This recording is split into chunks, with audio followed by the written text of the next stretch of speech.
Hello and welcome all. We are back. It's back on a Sunday stream, and let me tell you, having the clocks change has completely thrown me off. I don't know about you, but before we say hey to the chat, let me welcome my very special guest for this evening. It is the one and only Ren Zero. How are you doing? Hi, chat. Yeah, doing great. Enjoying the weekend. Good. It's so good to have you. And we were Thank you very much. in the back, this is Ren Zero's first stream, so well done.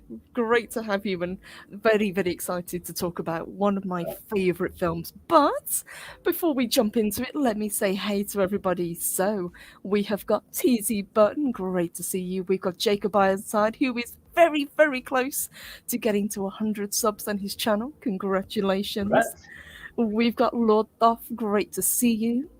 Who else? We have got Daniel. Hello, Daniel. We've got the lovely Leia Rose. We've got the man himself, Salty Texas C. Great to see you. Let's see who else we've got. We've got Jim the Viking. Good evening, Jim. I hope the change in time hasn't messed around with you too much as well. And I think that's... Oh, no, we've got Sentient Dildo in the house. Always makes me smile, that name. Great to see you. Oh my gosh, guys, I am really happy to see everybody today and really excited to get to talk about this film because I think you guys have heard me talk about it in the past and on different streams. I absolutely love this film. I have loved it since the first time that I watched it, and it was actually the first DVD that I ever bought. But before we kind of get into the ins and outs in the film and the cast and everything, what about you, Ren Zero? Are you a fan? I wouldn't necessarily say I'm a fan. I enjoy the film, no doubt about that. I enjoy the comic, but it's not something that I've read multiple times or seen multiple times. Mm-hmm. I'm aware of it, so to say. A lot of people are like that, and they were saying in the chat as well, this film, even though this came out in 1994, it really does hold up very well, and I absolutely agree, and helped not only by a fantastic cast, which I'll get into in just a little bit, but a absolutely phenomenal soundtrack as well. Yeah, and also I think the visuals of it as well were pretty good for the time as well. Like, it was quite unique looking. It was sort of like The Matrix before The Matrix came about. It really was, yeah. It was very, very kind of stylized, but it worked. Yes. And I think, at least for me, it's one of the better comic book adaptations now. We've had a lot of them over the years, but this one just seemed to work incredibly well. And let me say hey to Burst Angel. Hi, hello and welcome. Said, I watch this every year on Halloween. Me too. Nice. Same with V for Vendetta. Watch that on... That's Guy Fawkes, isn't it? Guy Fawkes, exactly, yes. And Jim the Viking says, not just the soundtrack, but the voices of the actors are so perfectly placed. Absolutely. So we chat a little bit about the cast, because obviously there is the controversy with the sadly lost... star of the show or star of the film in Brandon Lee, but it was almost like he was born to play this role. He fit it so perfectly. Definitely. I think not only that, I think he would have gone on to be like a really good sort of like action star, so to say. It's a shame Hmm. he got cut off so early, to be honest. Yes, yes. I think this probably, and if I remember correctly, it was popular, but it wasn't like a breakout. But I think this would have launched his career if he'd Yeah, still been with us. I think so. I think so for sure. And let me say hey to a man of enough and it says, hey, oh, Purple, hope you're well. I am well. Hope you are as well. Great to see you and great to see our favourite vampire, Nosferatu. It says Purple has declared war on God Poriel for doing a retrospective. No, I tipped my hat to Nerd Poriel in that. I just wanted to talk about one of my favourite films. He's got that covered. I'd love listening to his retrospectives, and he's picked some fantastic films throughout October. But just jumping back to Brandon Lee, yeah, it was like he was just on the cusp of greatness, and obviously Bruce Lee's son, that he didn't want to be, that's not what he wanted to be known for. He wanted to be his No, own person, his own, forge I his think he own would have. path. I Yeah. think he would have been able to carve out his own sort of brand, no pun intended on his name, but you know, I think he would have been able to do that. He had the looks, he had the sort of like obviously he had the father who was well known, but he could have done it. It was just really bad luck, quote bad luck, but that's another topic. Yes, yes, indeed. We probably won't go kind of too Yeah, much deeper no, no. dive into that side, but I will talk about it because everybody we knows that he was tragically shot on set, and people go Yeah. back and forth and say, was it an accident? Was it gross negligence? Well, But we had it's that. We yeah, had that recent event that mirrored it almost. yes, yes, absolutely, yeah. It's so accidents do absolutely happen, Hmm. and we see it from time to time, but the one that I felt incredibly sorry for was the actor that did it, Michael Massey. He stopped acting for years after because he was so traumatized by what Yeah, I can happened. understand that. Yeah. Yeah, even though it wasn't his fault at all.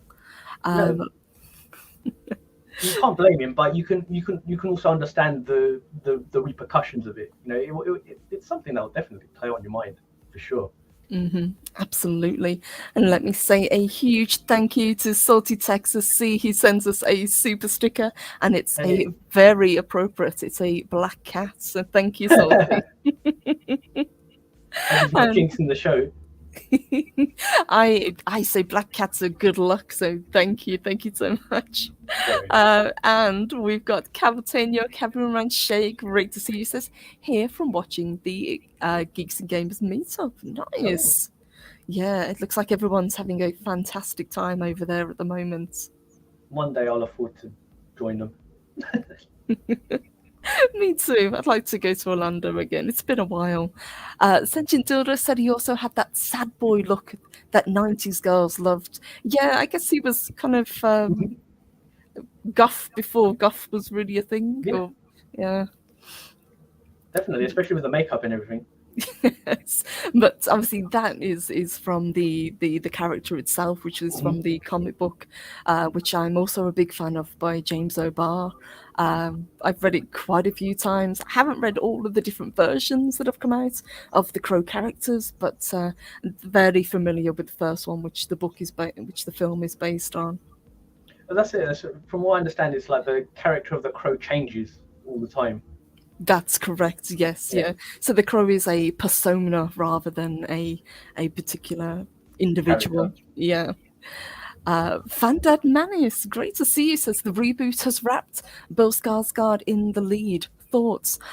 Honestly, had they not been remaking this film, had it been any other iteration or variation of the Crow character, I would have been completely behind it. But because they've said this is Eric Draven, I don't know whether how I feel about it. I mean, I like Skarsgård. I think he's a very talented actor, but there's just something about this particular film that is so good.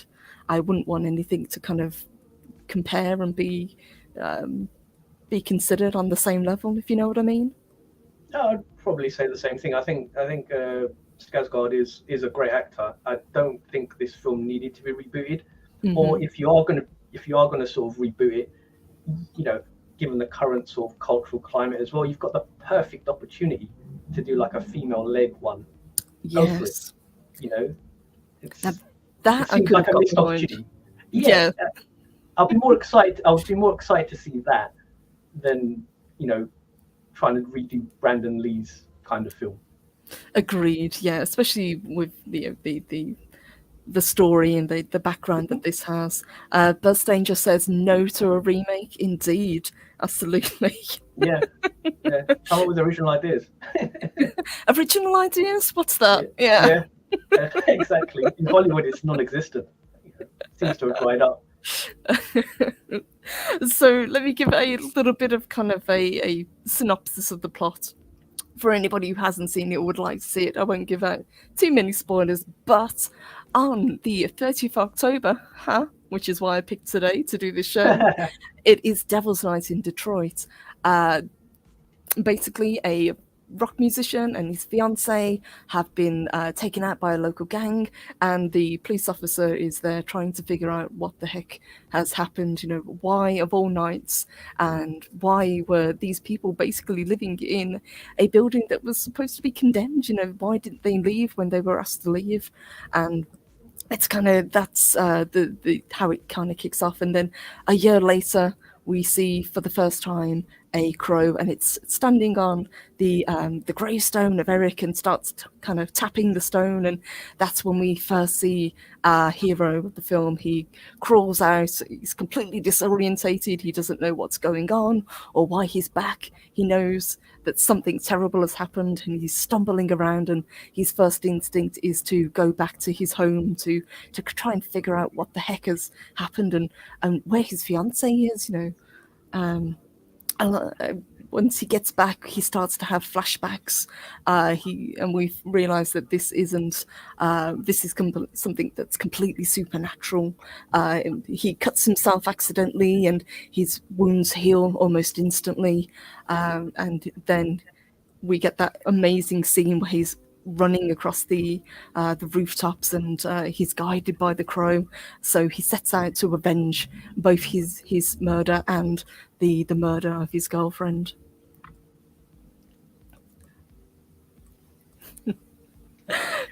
Let's see what else you guys have got to say. You're talking about Baldwin in the chat. I see you in there.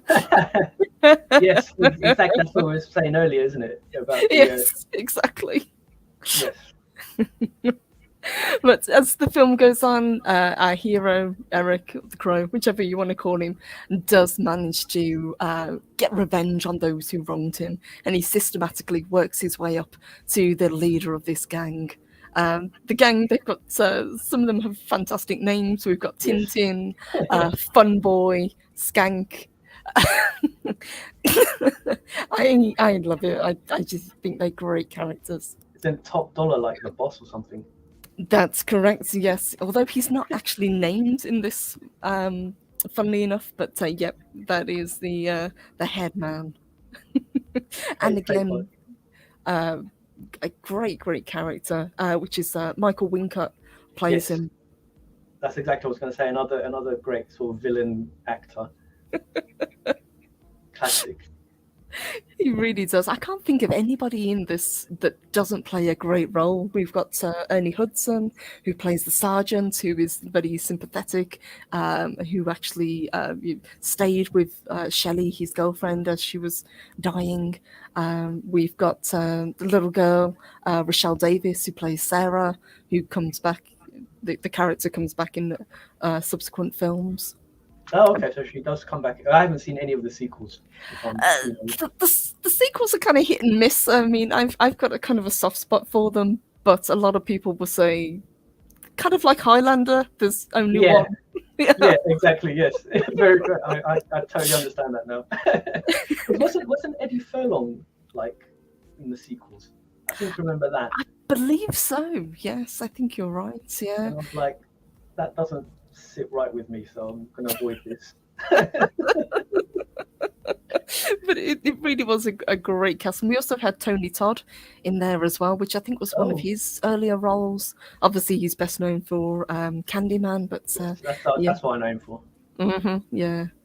And I've actually met him. He's a really Oh, nice nice guy. He's a real sweetheart. But and very yeah, tall. very very tall. Yes, very very tall gentleman. Daniel says it's been forever since I've seen the movie, but still remember that amazing rooftop scene with the crow flying. Me too. Yeah, it's iconic, and almost all of the you can pause this, and a lot of the scenes just look amazing. The way that they're shot, the way that they're set Hmm. up, they look great. Definitely. Uh, We have got from TZ Burton. Thank you, TZ. Great to see you. Says, Happy Halloween. Happy Halloween to you too, honey. Tomorrow is Cassandra Peters night, our second favourite mistress of the night. Purple's still our favourite redhead. Well, thank you. Thank you, honey. To be in the same sentence as the great Cassandra Peterson, I will take it. Thank you. I really appreciate that. And thank you for your super chat. You guys are amazing. Yes. And Cinchin Dildo says Hollywood didn't sit right with Furlong. Yeah, he kind of fell off the deep end at one point, didn't he? Kinda, yeah, Yeah, kinda. it's like imploded or exploded, depending on how you look at it. But yeah, I love this, and a little bit of kind of backstory to the film. Originally, the director wanted to shoot the movie entirely in black and white, Should have which done is that. I actually think it would have worked. Yeah, Surprisingly, yeah, kind of it like would have Sin given. City. Yeah. That's exactly what I was thinking of. When you look at Hmm. sort of like the aesthetics of the comic, it has that Sin City vibe. It would have worked really good, and it would have been before Sin City did it. Yes, absolutely.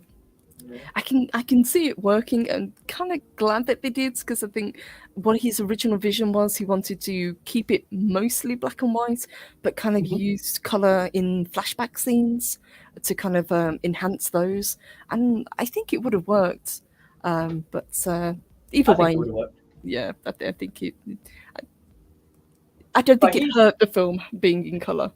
no, no, I agree, and I think it was the director Alex Proyas, I think it is. Yes. Yeah, fellow Greek man. Yes. But he does have an incredible visual style, in my opinion. I do like his follow up. I think was Dark City, which was really, really visually interesting. Yes, he's got a great vision, hasn't Hmm. he? That Um, gothic sort of, you know, dark side view, which is kind of like really good on film. Yes, and I've just had a quick look at what else he's done. And he's done a lot more than I realized. He did iRobot, which I Yes, didn't that was his more realize was recent one. Yeah, his. Yeah, yeah. again, that has an interesting visual style to it as well. It's a Hmm. bit brighter than his sort of like darker earlier films. Like when you compare that to like The Crow and Dark City, it's a lot more light. I like it, and I'm a big fan of directors who have their own visions. I've Mhm. talked about it in the past, like Del Toro, and I've always Yes. been a big fan of kind of those. Any that kind of have this iconic look. Tim Burton as well. I Yep. was a huge fan of before he went a little bit In crazy. fact, yeah, yes, I was to say Proyas would have been a good choice for a Batman film, direct a Batman film. Yes, actually, I would have loved to have seen that. I bet that would have been a interesting stylized Hmm. take. I do. I mean, I'm to be perfectly honest, I am a big fan of Burton's two Batman films. I do like the gothic style of his. I do too. I liked a lot of his early stuff as well. Mhm. And Nosferatu says, I get jealous when Purple calls of us honey. I'm sorry, honey. I, I call everybody by terms of endearment if I can. It's always nice to be nice. It is. And Fandad Menace, he says, what scary movies are you guys watching for Halloween? Or is it party time? Little bit of both for me. So what I will probably watch, I'm a huge fan of I like gory horror films. The last one that I watched was actually Terrifier 2, which it was okay. I like the Fair first enough. one better. For me, that's easy to answer. I'm watching none because scary movies scare me to death. I do not like them. For me, I, it would I probably be a Nightmare on Elm Street, one of those. oh, uh, count me out. Sorry, Purple. Oh my gosh, let me jump back and see what else you guys have got. So, a little bit of background as well. So, we were talking about the director, and we were talking about Brandon Lee and the look that he had. They were very, very conscious of wanting to recreate the Crow, the way he looked, but Brandon wasn't very happy with the makeup. He said it looked too pristine. He didn't like the way it was applied. He thought it looked too kind of fake when he had it on. Yeah, So he asked if he could. Firstly, could he apply his own makeup to try and get it so it wasn't quite as perfect, like it wasn't quite even? And he also slept in it, and that was what it looked like when he woke up in the morning, when it was a bit kind of worn off and a bit smeared. I think that definitely added a lot to the character for sure. It's better than having like this sort of like pristine white sort of even makeup on.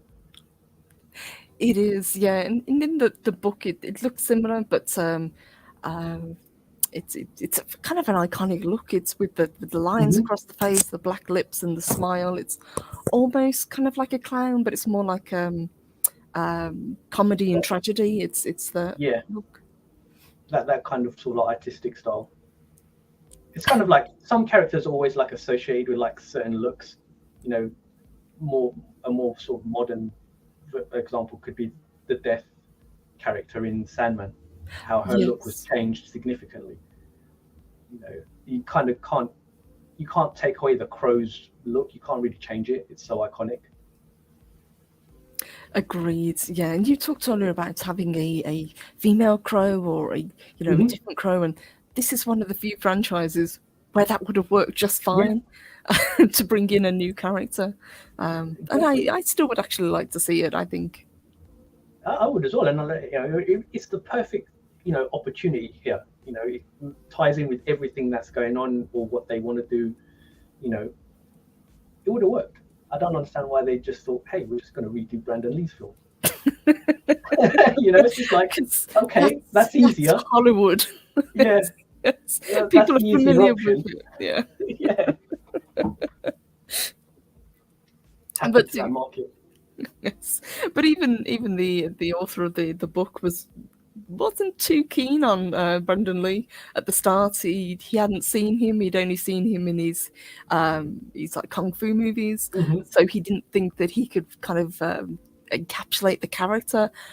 He changed his mind very quickly once he saw him in the makeup and the outfits. I can imagine. I can imagine. Yeah, he said he was actually blown away when he started to hear him speak, and he said the exact lines from the comics. And I think Brandon had read the book, and he really wanted to kind of bring justice to this character. Do the best that he could, not kind of wing it. He Mess really it up. wanted to. Yeah, exactly. I Which think you is get that. great. Gone. Yeah, I was going to say you get that sometimes where you get an actor and a film that kind of just marry perfectly, Hmm. and it happens so rarely, especially now. Agreed. Yeah, and even now we've got a plethora of comic book films. You think everything from Hmm. DC, from Marvel, but this was back in the day. This was like 1994. We hadn't had Yeah. really that many comic book based films, and especially this one, this comic. It was kind of an underground, I guess, comic. It I was, was going to say it wasn't yeah. a mainstream. It wasn't a mainstream book, if I remember rightly. No, not at all. It was kind of people sort of knew about it, but it had an underground success, and it wasn't really until the film came out that people started kind of picking it up, and eventually, I mean, it came it got a cult following. It's been translated into dozens of languages, and then it got picked up by I think it was Image Comics, Oh, um, okay. and IDW Publishing as well. So, but yeah, back in the day, I think it first came out in 19, I want to say 89. and it The comic or the film was 90s, wasn't it? yeah, film's 94. The comic came out in 89, Okay. and it just kind of yeah, I think if people knew about it, they knew about it. But I'm really glad that it did take off. TC Burton says Brandon did his research. I think he Yes. really did. I think he knew how important that this film could be, and because he really wanted to kind of make a break, he wanted to be his own man, to launch his career. I think he saw how the the potential, I guess, would be the best way to put it, of Mhm. this character. Well, actually, I mean, to be honest with you, I mean, an actor doing their research is really the bare minimum you expect an actor to do. you know, I think, yeah, that it's like you turning would up on expect that. set, yeah. Yeah, it's like turning up on set is fine, but turn up on set and know what you're going to do. Have read the book. So I'm kind of glad he did because I mean, fans can spot fakeness. Mhm. In my opinion. So if an actor just turns up and phones it in and whatnot, fans will know that. They can see that. And I don't think Brandon did that. He definitely took the time, get used to the material and stuff like that, and it shows. It does, yeah. I think this was done meticulously, and as you say, the director clearly knew exactly what he wanted from his cast, what he wanted from the film, and to have that kind of vision, I think really, really did help. That's Yeah. just thinking back to some of these scenes. You think of the scene in the pawn shop where he goes and he's looking for his fiance's ring. He wants to get it back, and uh, he's kind of rifling through all these rings and he's tossing them to one side until he finds the right one, and has another flashback and realizes what a horrible person this guy is, and being the kind of avenging angel that he is, he then goes to teach the pawn shop owner a lesson, and tells him to send a message to Top Dollar and to Fun Boy and to T-Bird to tell them that death is on the way. And you've got that iconic scene where he recites a little bit of Edgar Allan Poe's The Raven. Oh yes, yes. That's what I mean. It's like the little details like that help cement, the film. And Kevin Montre says, an actor caring about doing the character justice with a faithful representation. How dare he? How dare you? Indeed. Exactly. Can't have that. We can't have that. Sorry. Do you think the films have changed over the years, or do you think that actors are, Definitely, yeah, do you think that definitely changed. the way that they look at doing them? Because we've talked about it, and we've talked about it quite a bit, and we've even talked about it today, doing remakes, reboots, reimaginings, whatever you want to call it. Well, It very they rarely works. yeah, they exactly rarely works because obviously, especially if the original is like beloved by fans and stuff like that, and they do it because it's easy. You've got the template there. It's just you stick new actors in the scenes, and there you go. But when you're doing that, it's like no one cares. They want to see something new. You know. They do, yeah. It puts a lot of pressure on whoever's doing the remake. I don't Yes. dislike Skarsgård at all. I think he's a great No. actor, but did we need it? Probably not. Will I see it? Uh, Exactly. I mean, it's the yeah. same. It's the thing. It's like if it wasn't the Draven Crow, if it Hmm. was another crow, it would be much more exciting, much more, anticipated, in terms of like, hey, oh, I'll give that a shot, I'll give that a try. But you're doing literally the same film again, where you've got the possibility to do something new with it. You still got the brand, the crow, if that's what you want to use, Hmm. but you could do something new with it. Why not do that? It's just so much more interesting. It is, and I think there is also a burnout with comic book films, and Yeah, the Marvel stuff and the DC yeah, stuff. I yeah. think I think it's more of a burnout with like just overblown CGI. Hmm. That's probably what it is. Well, that's the one thing that this particular film didn't have, obviously, because they Yes. didn't have the budget for it. Yes. Because even the car sequences, they use miniatures, and if you go back to the beginning, and I think at the end as well, where there's like that you're flying over the rooftops, Hmm. you can tell the miniatures, but you don't care because the film's Yeah. so good. That's exactly it. The comic itself had the story and the characters, and that's what it was about. It wasn't about fighting the giant big blue beam in the sky.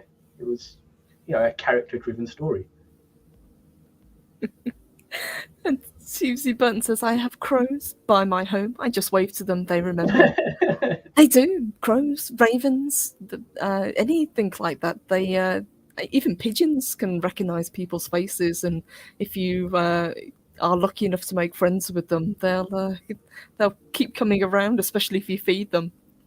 And the only sort of like when someone mentions a crow, it's like okay, you've got the Brandon Lee one, but my mind just goes back to like I don't know how many people have seen The Omen 2. Yes, That's the famous sort of horror crow I remember, and it's like gives me nightmares. and Daniel says crows are very cool animals. They are. They're great. Yeah, I don't one know of my about favorites. that. I don't know about that. Not a I'll, fan. I'll, I'll agree to disagree on that. But I'm trying to remember how long this film was. I don't think it was about. It wasn't Well, particularly long.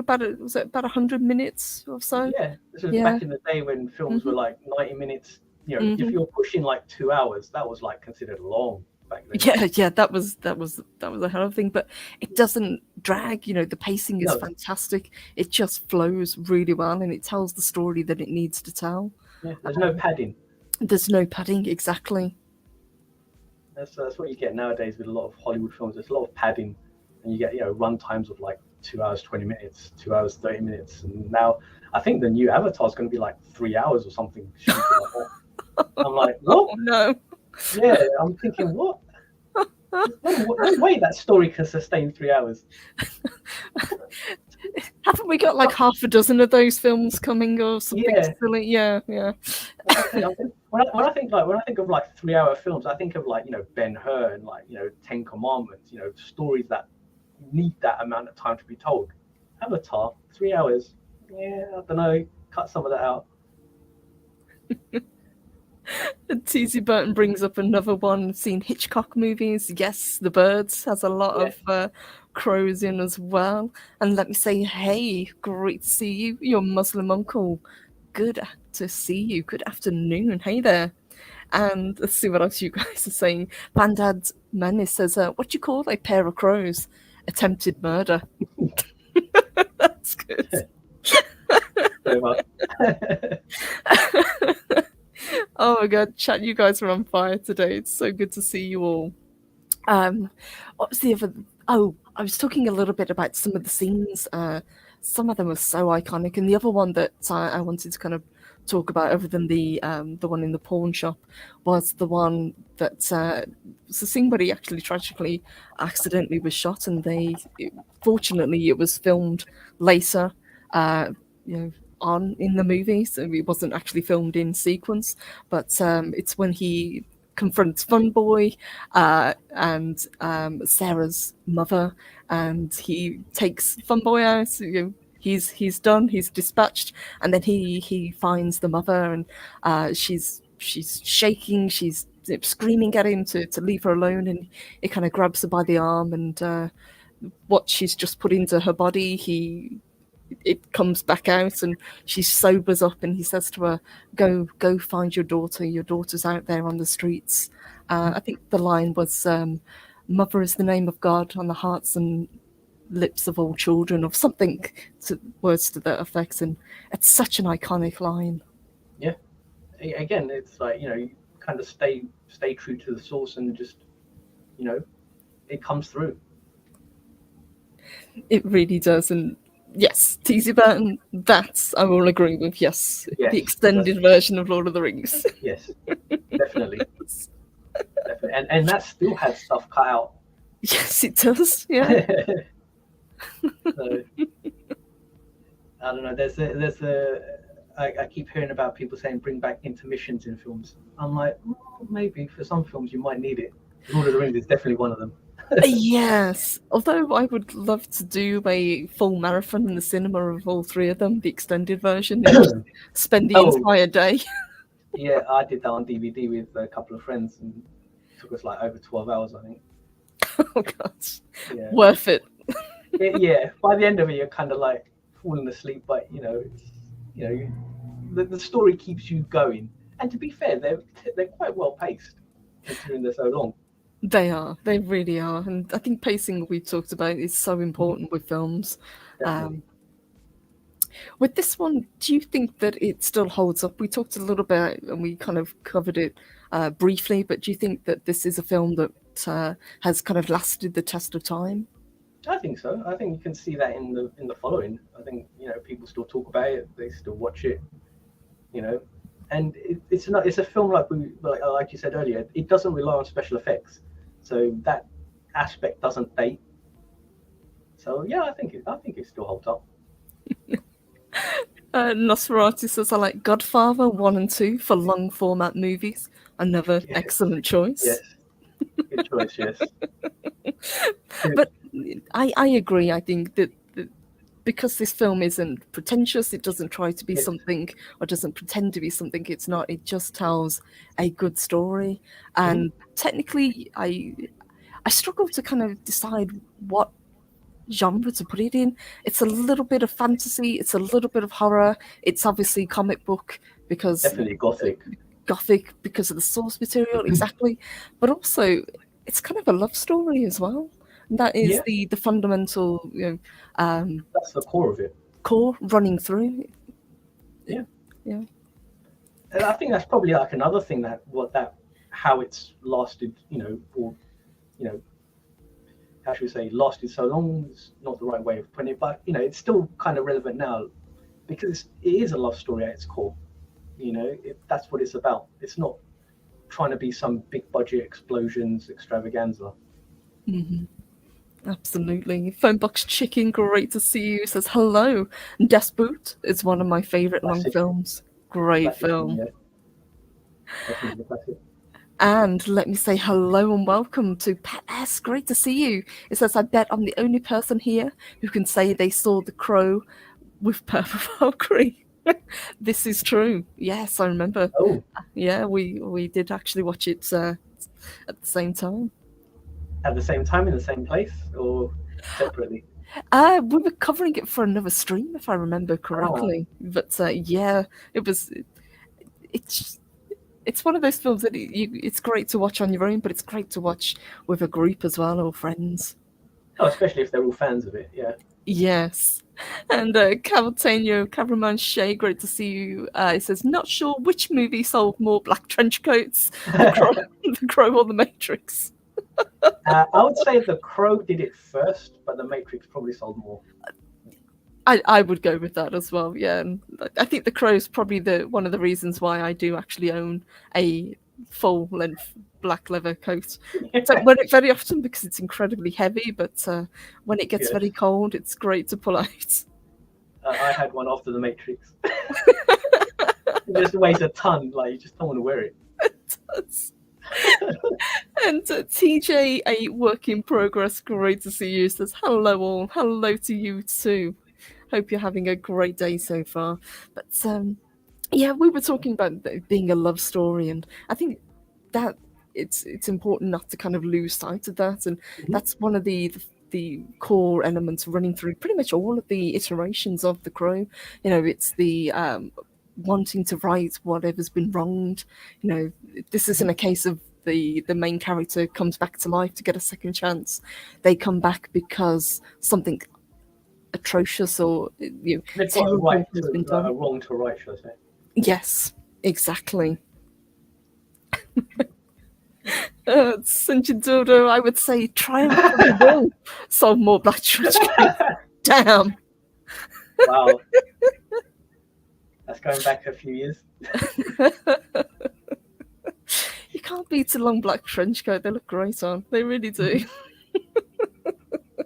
Definitely need them in England. Yes. Have you ever seen anyone, just to kind of go off on a tangent, slightly dressed as the Crow? Because I would have thought that this would have been a more popular character. Because it's, Uh, all you got to do is dress in black, have a black coat, and put the white makeup on. that's true. I can't say that I have to be honest. Even around sort of Halloween parties and stuff, I don't remember many people being dressed as a crow. To be That's a honest. shame. We need to bring that back. Yes, me and you, Purple, will go next time. Everybody next year, everybody's gonna dress as the Crow. Yeah. Although I have to confess, I don't have Brandon Lee's physique. But never mind. All you need is the black coat. That's it. That's all. True, covers everything. Let me see. There's a couple more things that we could pull up because so just pulling up a couple of kind of facts about the character in the show. So it says here James O'Barr modelled the comic book version of Eric's face on a amalgam of Ian Curtis and Daniel Ash, and then Iggy Pop was the kind of body model, that kind of very thin, very ripped look for the the style. And also Iggy Pop was supposed to be Fun Boy in the film, but he turned it down due to conflict. I think he was touring or something at the time. But I was going to say, wasn't he supposed to be in Trainspotting as well, Iggy Pop? Yeah, now that's a film I haven't seen in, God, I can't remember the last time I saw that film. Yeah. But he was actually in Crow City of Angels, so to make up for not being in the first one. But I really would have liked to have seen him in the first one. I think he would have made a great Fun Boy. I think he would definitely fit in for sure. Paris says Tony Todd looks like a grown Jake. You know what? Kinda, I guess. Yeah, he's yeah, I can see that. Yeah. He's very young. Well, he looks very young in this film, and he's got the suit on. He looks very, very proper. But I love the character. Was this pre-Candyman or? I'm not sure actually. I would have to check. I can't remember when the first Candyman came out. The chat would probably know. Yeah, I can't remember. I remember seeing it in the cinema, but I can't remember the year. No, and that's another one that's just had a remake as well, if I remember correctly. Yeah, didn't that have like a load of sequels as well to it or something? It did, yeah. They got the basic horror treatments where they just do a ridiculous number of sequels. And that's what I was going to say. It's like, it must be something to do with the genre. It's like churn out sequels. There was a couple of other people who were in line to play the role of Eric Draven, so we almost had River Phoenix, which I could have seen. I can see it, but I can see it, yeah. Sort of, yeah. I can see it, sort of. and the other one was Christian Slater. Oh, that could have been an interesting choice. That's kind of what I thought. I mean, I'm glad ultimately with who they went for, but either of those, I think, probably could have actually pulled the role off. He could have done it, yeah. It's kind of like it's kind of like going back to sort of like Indiana Jones when Tom Selleck was supposed to be, the original Indiana Jones. He was the first choice. Obviously, Harrison Ford got it, and now you can't kind of like disassociate the actor from the role. It's like Harrison Ford is Indy. Yes, yeah, you get that kind of iconic, yeah. But you can also kind of see Tom Selleck playing that role. If you know what I mean. I love Tom Selleck. Yeah, I could definitely see him. I could see Tom Selleck playing the Crow. Would he have the Magnum tash though? Oh yeah, you have to. Yeah, you have to keep the tash. If he's got that, then sure, yeah, with the white makeup and that black tash, yeah, go for it. But would you dye the mustache, or would you just leave it? No, I'd leave it black. Just like black. Against the white makeup, it'd be brilliant. So you wouldn't do like a Cesar Romero Joker when he just put the makeup? Okay, fair enough. No. He has to have the tash. He has to be black tash. Oh, Cavatenio, he says Nicolas Cage versus Candyman, not the bees. Nicolas Cage is the Crow now. That Well, I'm an unabashed Nicolas Cage fan, so I could see I him do like playing him as well. absolutely any role, and I'd be fine, Yes, I agree. I fine agree. with it. And TC says Hawaiian style, the Crow. He's saying like instead of the trench coat or the like Hawaiian suit, Hawaiian shirt. Hawaiian shirt, yes, with little crows on, perhaps that would be cute. With that with chest hair exposed or not? A little bit, yeah. A couple of buttons undone at the top. Yeah. A nice medallion. see, see, chat's right there with you. Yep. Go on, chat. You got it. Oh my god, you guys are amazing. There are just some things that are iconic, man. Yeah. There is, yeah. And now I want a remake, not with not with Skarsgård, but Tom Selleck. with Tom Selleck, exactly. I'll be first in line with you, Purple. We've got to get that crowdfunded. Come on. That's it. And Paris also says Phantasm and Alien for me. Is that the films that you're watching over Halloween, or is that films that you'd like to see Tom Selleck in? Because yes, either way. Both, yeah. Yes, to both. Both are great picks. Alien is actually an interesting choice for a Halloween film, though. I wouldn't really classify that as a Halloween film. I wouldn't say it's a Halloween film. I certainly would say it's a horror film, but I always I would definitely put it. Yeah, I'd definitely put it more horror than sci-fi. Mm-hmm. Yeah. Although some people put it more sci-fi than horror. It's kind of like The Thing, which is definitely sci-fi horror, but another great The Thing's film. a good choice, yeah. Mm-hmm. Kind of a mix of genres there. There was one more person apparently that James O'Barr wanted to play Eric Draven, and that was Johnny Depp. Now, I could kind of see that, a young Johnny Depp. Yeah, I can see that. Keanu Reeves. Yeah. The young Keanu Reeves. Young Keanu Reeves, yes. Well, yeah. I don't know. Would have gotten used to wearing trench coats in the lead up to The Matrix, I guess. That's true. I wouldn't cast Keanu Reeves now, though. Have you seen him move? Like, when he fights, it's like age has definitely caught up to him. CJ says Alien is a more sci-fi. I agree. Yeah, I would say it's kind of 50-50. And Senjin Dodo says Selleck playing the alien would be interesting. Now that would be a great cast. Alien with a tash. That'd be great. Is that all of the aliens? Like the little chest busters as well? That kind of crab thing? Yeah, all of them with the tashes? Yep. If you get Tom Selleck, you make the most of it, man. Let me say hey to Zach. Great to see you.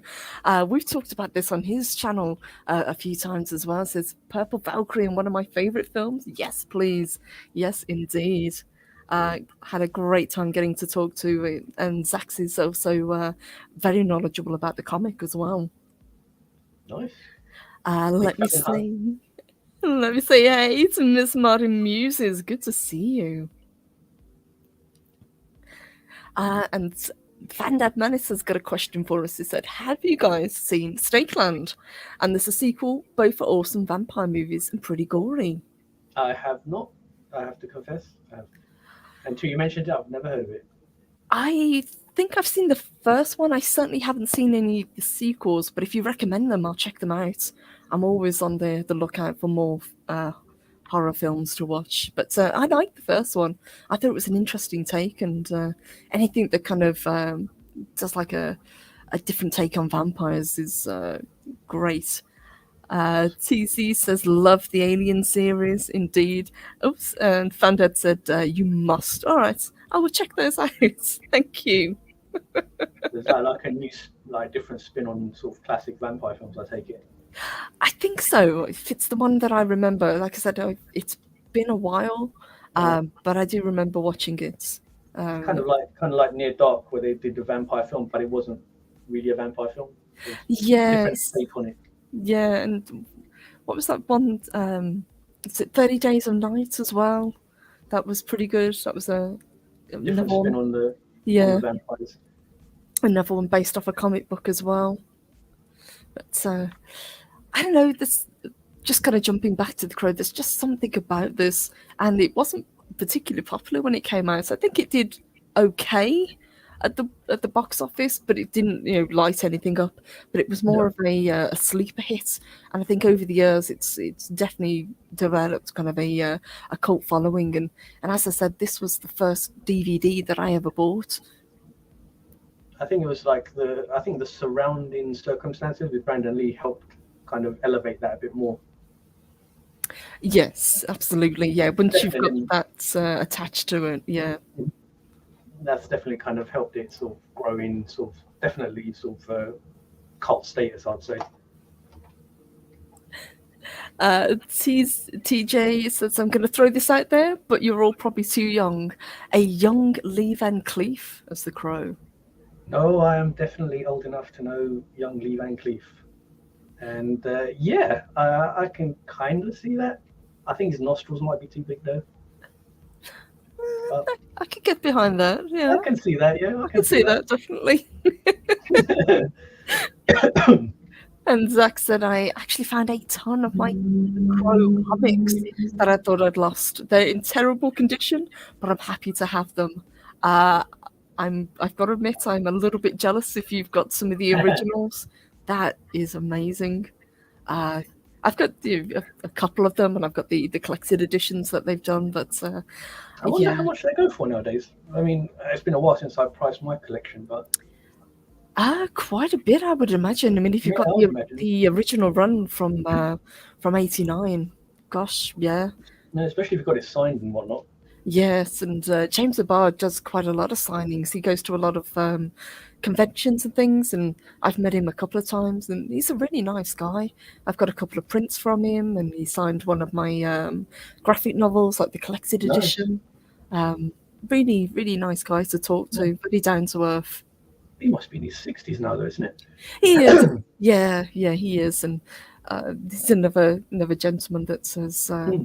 had a lot of kind of tragedy in his life, which is where the Crow originally came I from. was going to say that probably reflects in his work. Yes, Yeah. it's indeed. Paris, no Roger Corman love. He's awesome. He has awesome vampires. And no money to make films. I have a soft spot for Corman because he tries so damn hard. He does, and to be fair to him, it's like it's amazing what you can pull off with like zero money. Yes, with a little bit of ingenuity. Yeah, Yes. I mean, I remember when I was doing sort of film studies when I was way younger. You know, he was like kind of like a barometer or like a guide of guerrilla filmmaking. Like, here you've got no money, make a film. It's like, okay, he can do it. You know, that's just always funny to see his films. It is, and I need to kind of go back and watch some of his work because it's another person with a huge kind of a Yeah, it's got catalogue of work. yeah. And to be fair to him, if I remember correctly, he's got quite a cult following as well. Oh yeah, yeah, he's Yeah, popular. yeah. People like to make fun of him, but he's definitely got his fans. Paris said Lee Van Cleef was the inspiration for Rick Dalton in Once Upon a Time in Hollywood. Oh, really? That was. I always thought the sort of like that character, DiCaprio and Brad Pitt was based on Burt Reynolds and Hal Needham, his stunt double. Mm. I always thought those were the basis, but Lee Van Cleef, hey, that's true. I I've, didn't know that. I've got to admit, I didn't like Once Upon a Time in Hollywood. I thought it was a bit Uh, overblown uh, and uh, kind of uh, meandering. I have to disagree. No, Yeah. I loved it. I loved it. I thought it was outstanding. And I usually like Tarantino, but something about that one that just didn't work for me. But that's It's kind of weird when sort of like talking about Tarantino films. It's like there are some people that prefer his like earlier work, sort of like Reservoir Dogs, Pulp Fiction. Mhm. I actually think he got better as he progressed. So Once Upon a Time, Inglorious Bastards, Uh, Hateful Eight. yeah, Those are the films Django that I would. Unchained. Yeah, I Django like Unchained, those. yeah. Yeah, I I think those are prefer great. those to Pulp Fiction and Reservoir Dogs and Jackie Brown. Hmm. I'm a bit of a mix when it comes to those, but yeah, it's just I don't know what it was. I liked the film, but I didn't love the film, if you know what I mean. Oh, Once Upon a Time. Yeah. Yeah, I mean, I loved it. I totally loved it. I think it's kind of more how invested you are in sort of like the Sharon Tate side of the story, Hmm. and depending on how you respond to that is depends on how much you enjoy the film, if you know what I mean. That Sentadilla said Jackie Brown is his best, in my opinion. Good film. I wouldn't say it's his best though, but that's me. I mean, obviously everyone has their own sort of tastes and stuff. Agreed. And I would like to do a Tarantino stream. I think that would be a lot of fun to get some I people would together love to to be on talk that about. if you can have me. Oh yeah, absolutely. Just before we kind of start to wrap up, there was a couple of other things I I wanted to talk about. So this film, obviously, we know a lot of people really love this. It's one of those kind of iconic films, not for the cast, but for the controversy. But it still holds up. The Crow is actually ranked 37th in IGN's top 100 comic book heroes. I Oh, think that's kind of low. I would have thought he would have been in the top 20. yeah, I would have thought it'd be a bit more well known than that, a bit more popular than that. Hmm. And it says the creator James O'Barr claimed that The Crow was the best-selling independent black and white graphic novel of all time. That I believe. It has sold a lot of copies, Yeah, and several of them I own. yeah, Purple bought them all. And it also says the makeup that Heath Ledger had in the Joker in the Dark Knight was inspired by this as well, and I kind of see that, I guess, with the kind of smeared look and Yeah. the kind of lived in look of the makeup, but Now that I you mention it, I can see that. Yeah. yeah, I didn't automatically jump to that when I first saw Heath No, Ledger.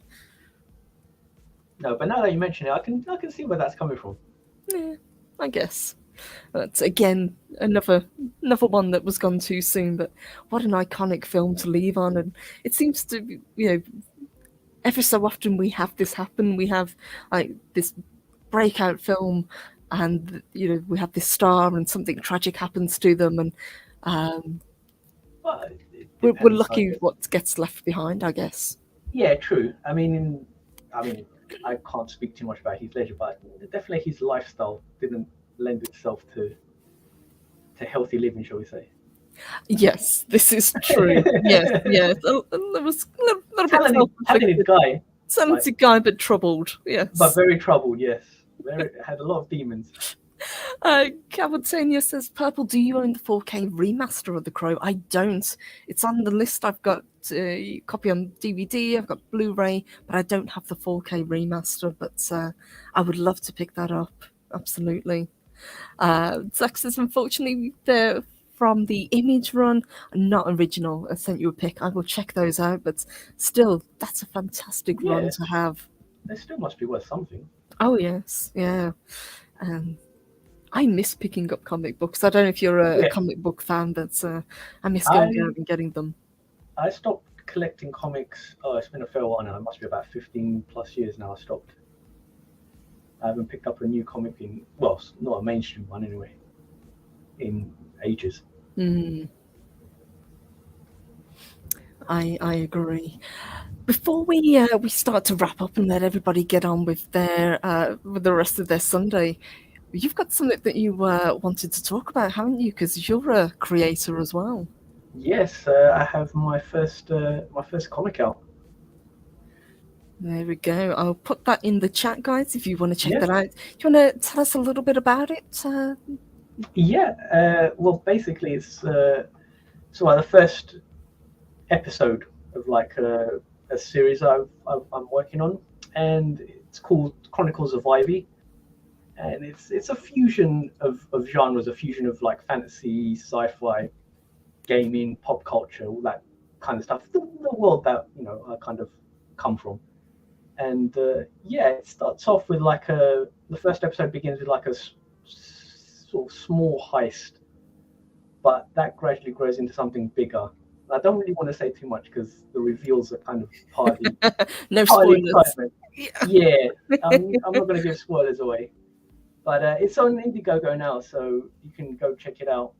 Nice. And you've had some really good reviews of it so far, haven't you? Yes, I've been very lucky to that people Yes. actually like it. So, guys, please check Ren Zero's work out because we're always saying if you don't like the current entertainment, make your own. And Ren Zero is one of those people that did exactly that. Yes, there is only about 12 hours left of the campaign. So if you want to check it out, please rush to it. Have a look. Check it out. I think Just check it out. you'll like it. But thank you so much Oh, for thank you for joining having me. today. I really appreciate it. And if you would like to do a Tarantino stream in the future, I would I would love love to to. have you back. Yeah, I'd love to. I love Tarantino. That's great. We will have a chat in the green room and sort that out. Jacob Okay. Ironside says, great review, Purple and Red Zero. Thank you very much. Thank you very Timothy much, Jacob. Burton said, that looks awesome. Thank you. Thank you. Huge thank you to everybody who joined us today. You guys are amazing, as always. Have you got anything coming up other than the closing of your Indiegogo? No, that's pretty much it. Just really closing out the campaign, and then I am starting work on episode 2. Nice. So, Very yeah. good. And Fandad Menace right there with you. I think that's what I'm going to do to wind down the evening. Rewatch The Crow because, guys, if you haven't seen it, or even if you have seen it but haven't seen it in a while, it is a fantastic film. As we say, brilliant cast, wonderful soundtrack, tragic but beautiful at the same time, and a very faithful adaptation of a brilliant book. So thank you guys for joining me today. Love getting to talk about these. It's been a while since I've got to talk about a film that I love, but this has been a heck of a lot of fun. So thank you. And thank you to Ren Zero for being an awesome co host. I think it was great fun. Enjoyed it. I will be back on Wednesday. I've still got the final review for Del Toro's Cabinet of Curiosities to come, so that will be out very soon. And I might do kind of a chill stream throughout the week as well. And I've got a Friday stream as well that I've got planned. So lots more stuff coming up. Huge thank you to everybody who joined us today. Thank you for the super stickers. Thank you for the super chats. You guys are amazing as always. We will be back very soon. Have a fantastic rest of your Sunday. Have a very happy Halloween. And take care.